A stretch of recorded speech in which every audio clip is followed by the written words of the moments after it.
Hi friends. ఎప్పుడు సొరకాయతో గారెలే కాదండి, ఇలా కూడా చేసుకోవచ్చు. చాలా బాగుంటాయి. అందులో కావలసినవన్నీ చూపిస్తున్నాను. ఇప్పుడు ఒక్కొక్కటిగా మీకు చూపిస్తాను చూడండి. అందులో వేయవలసినవన్నీ ఇవి పేర్లు చెప్తాను. ఒక్కొక్కటిగా చెప్తాను. ఉప్పు, నువ్వులు, జీలకర్ర, పచ్చిమిర్చి,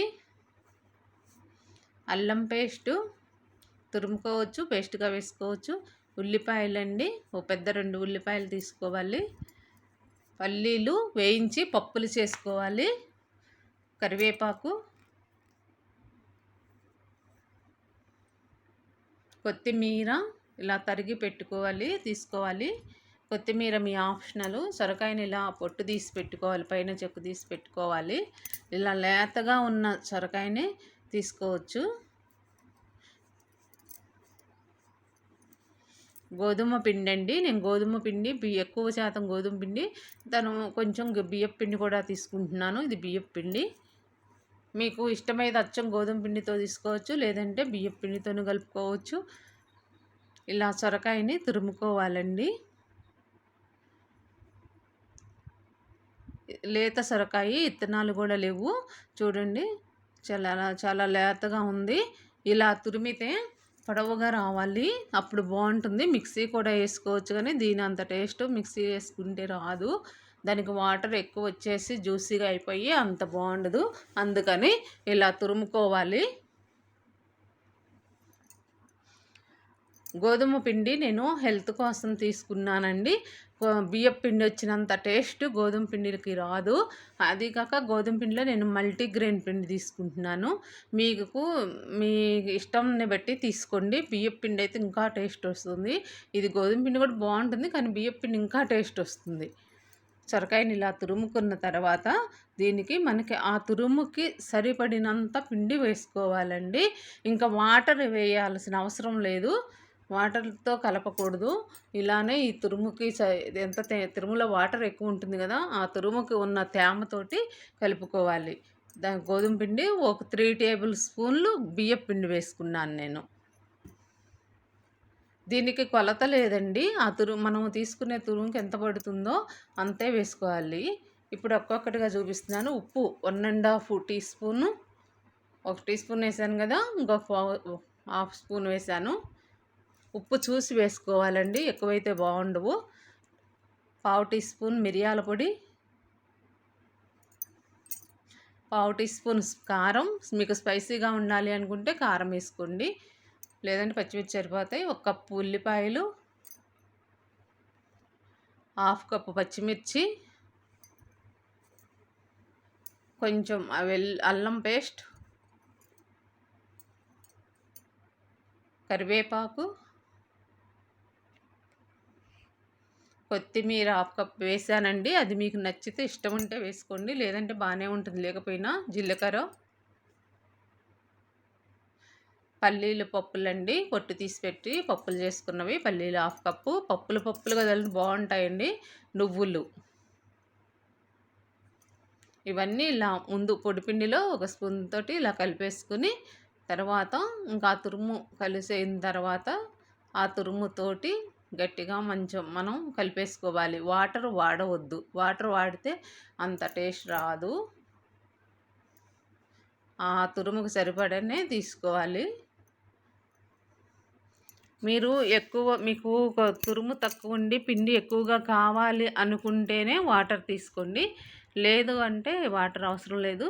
మీకు అలా పిండి ఎక్కువ పట్టాలి అంటే కనుక, సొరకాయ తక్కువ ఉంది పిండి ఎక్కువ పట్టాలి అంటే కనుక సొరకాయని మిక్సీలో వేసుకోవచ్చు, తురుముకున్న మిక్సీలో వేసుకోవచ్చు.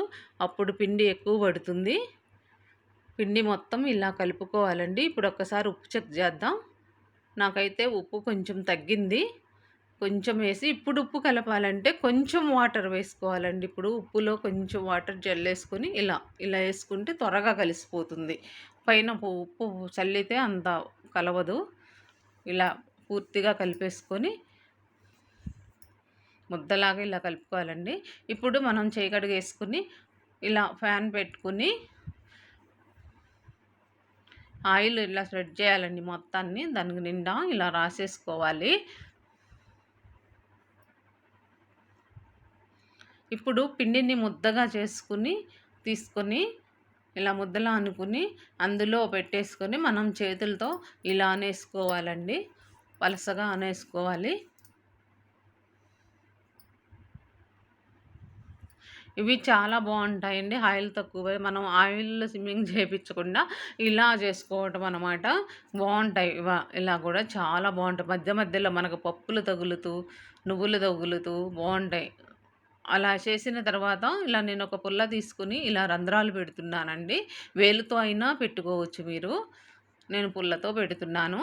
ఆ రంధ్రాల్లో ఇలా నూనె వేసుకోవాలి. ఇలా కొంచెం కొంచెంగా యేసుకొని చుట్టూ కూడా కొంచెం మనం తీసుకునే ఆయిల్ యేసుకోవాలి. నేను రైస్ రిచ్ ఆయిల్ వాడాను ఇక్కడ. మీకు నచ్చిన ఆయిల్ మీరు వాడుకోవచ్చు. ఇలా ఇంకొంచెం కాలాలండి. ఇప్పుడు ఇలా నేను కదిలిస్తూ ఉంటే బాగా రావట్లేదు గదా! ఇంకొంచెం కాలితే మాత్రం బాగా లెగిసొస్తాయండి. ఇప్పుడు ఇలా కరిసేసుకొని చూడండి. పైన తెలుపుగా పచ్చిగా లేకుండా కాలితే మాత్రం అవే లెగిసొస్తాయి. ఫస్ట్ సారిది మాత్రం కొంచెం ఇలా కలుసుకుంటుంది.